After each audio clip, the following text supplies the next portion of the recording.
Nous avions sollicité et obtenu du Premier ministre une rencontre pour échanger sur un certain nombre de questions d'actualité. Questions d'actualité relatives à la cherté de la vie, à la situation de crise énergétique que la Côte d'Ivoire connaît et qui a naturellement une répercussion fâcheuse sur le revenu des travailleurs. Et donc c'est essentiellement de ces questions que nous avions échangé.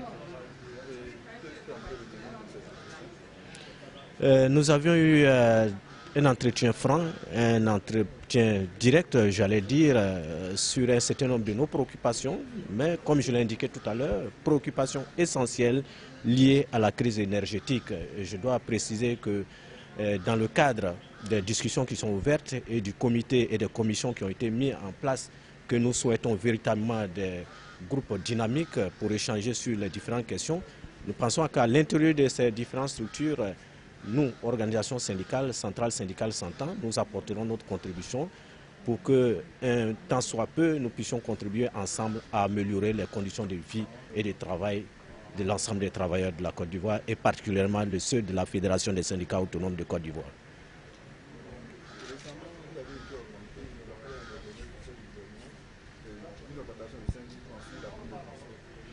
Vous savez que l'augmentation de 5 000 francs est pratiquement insignifiante. Et je crois que vous savez que le transport en commun, transport urbain en commun qui est la SOTRA, aujourd'hui, vous savez à peu près dans quelle proportion il y a le ticket mensuel du transport. C'est très élevé, c'est même pratiquement 5 fois ce qui nous a été proposé.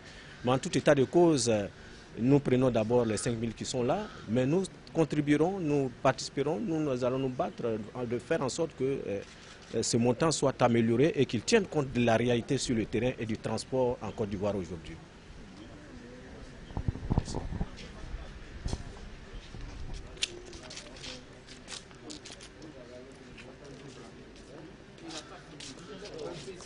Douya Mamadou. Traoré Douya Mamadou, secrétaire général de la FESACI, la Fédération des syndicats autonomes de Côte d'Ivoire.